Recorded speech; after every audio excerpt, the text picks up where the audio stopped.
Editing Dan here because non-editing Dan is an idiot and didn't record this.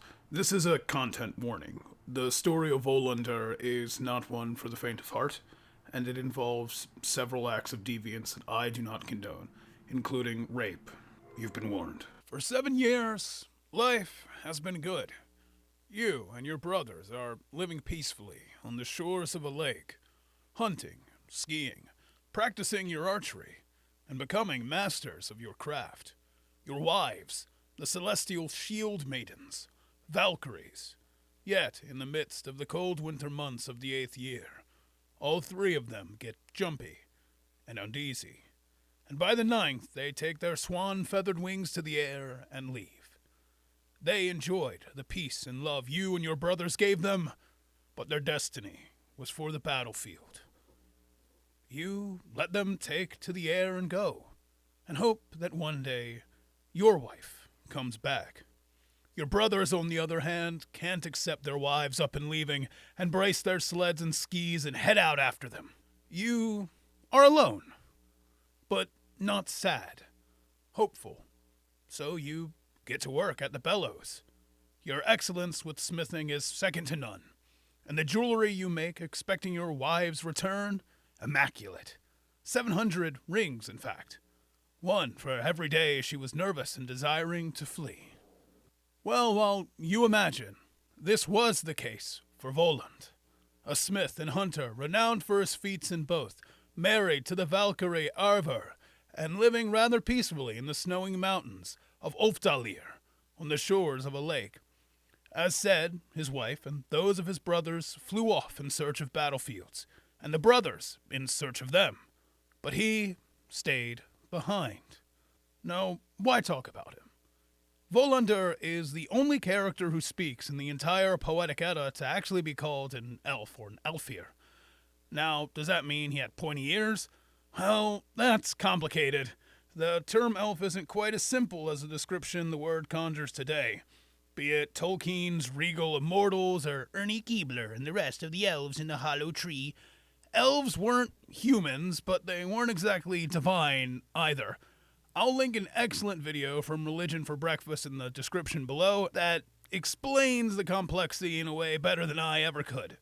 Regardless, Volander was special, to say the least. Being married to a buff warrior woman is based in its own right, but what makes Volund's story even more interesting is what happens after. You see, his reputation exceeded him, and thus King Nithuth wished to procure some of his unmatched smith work, and sent soldiers to go and steal some from him. When they arrived, they found the rope with 700 rings, and Volund nowhere to be found. So they took a ring and returned to their king. Now, Volund returned sometime later from hunting and started a fire to cook his hunt. He took inventory of the entire house, noticing something was different, but not deciding on what it was until he counted the rings. Herver must have come home. I was away. Surely she'll return, was his realization, noticing one ring missing. So he tried to stay awake as long as he could. But the day was long, and the hunt tiring. His eyes grew heavy, and he found himself asleep. When he shook awake, he was not in the embrace of his loving wife, nor was he home. He was shackled in cold iron and in the midst of the throne room of Nithuth. He had been stripped of his best sword, which now sat at the king's side. His treasury had been raided. The ring that had first been stolen was given to the king's daughter, and the queen was adorned in the finest jewelry he intended for Ervar had she returned. Seeing this, he was frustrated and bore his teeth, telling them that indeed his wife was a sorceress and a Valkyrie. If she found out where they were, there would be hell to pay. And if he ever got out, likewise, equal hell to pay. So the queen coldly asked her husband not to kill this excellent smith. No, that would be a waste of talent. Instead, cut his sinews, rob his strength, and put him away. At her request, it was done. His hamstrings were cut, crippling him to crawl like an insect on the ground, and he was cast from the castle to a nearby island. There he would work on jewelry, weapons, and whatever the king requested. when he made his way there to taunt and berate him. For a time, it was only the king. Volund would fulfill whatever menial task the king asked, his resentment building further and further, but never showing. Every time the king would leave, he'd get to working on something else. Long, slender blades, swirling cogs and wheels, but never letting anyone see them. Time rolled on, of course, with jewelry being sent to the crown, but with Volund's body mutilated, tortured, and being left on an island, he was deemed docile. And one day, the king's twin sons made their way to his island. They toured around his place and eventually found an open chest filled with the most ornate jewelry and goldware they had ever seen. Garnering Volund's attention as he finished another cog, a devious smile making its way on his face. "If you come back tomorrow, I'll allow you to have anything from that chest if you want. Just don't tell anyone where you are going." The children agreed and returned home, and surely they could not sleep that night, ready to obtain something greater than anything their father had gotten thus far, and more so than their sister. The next morning they boated over to the island and approached the chest, ready to grab whatever they could with their grubby little hands. And so did Volund. It was swift and brutal, a swing of a blade and the lopping off of heads, both youths falling to the ground dead. Their bodies nestled beneath the bellows, and their heads clean to flesh as any hunter would do to prized prey. But Volund was not merely a hunter, no, he was an artisan beyond compare. He cast them in silver and carved their skulls into twin cups of matching virtue, bejeweled and beautiful, masterworks of the macabre, sending them to the king alongside 4 cloudy white jewels and 2 necklaces with a total of 32 pearly beads on each. The eyes of the boys, and their teeth. The king did not know this, of course, and set them among his finest stolen works from Volund, and continued to live in bliss, whilst his wife wore this new ornate necklace and jewels with utmost glee.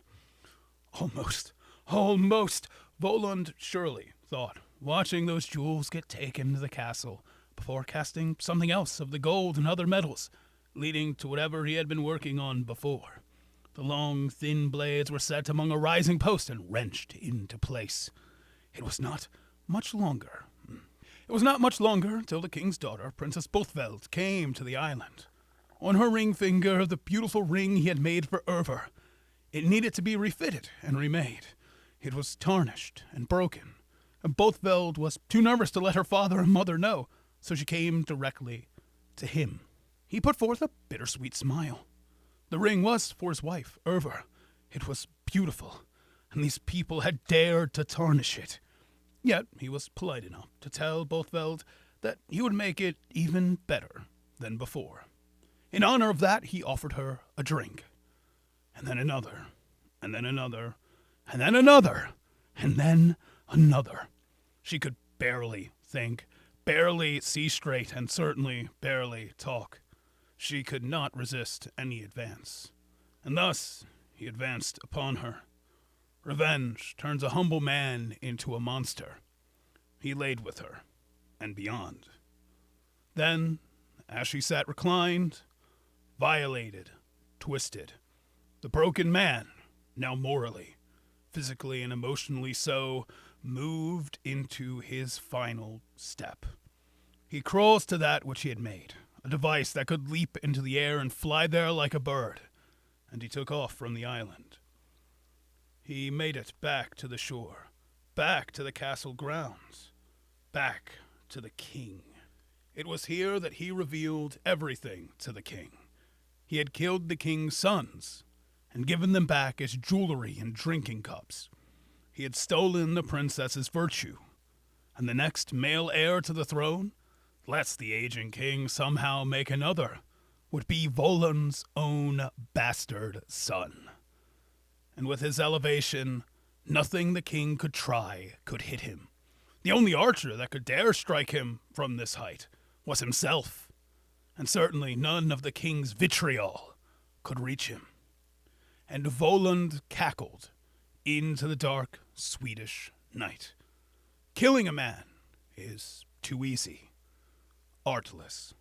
Breaking a man? Now that is a true art. Revenge is destructive, as is the cycle of violence. Good men turn to monsters to get what they want, and monsters care not for what they do to achieve their goals.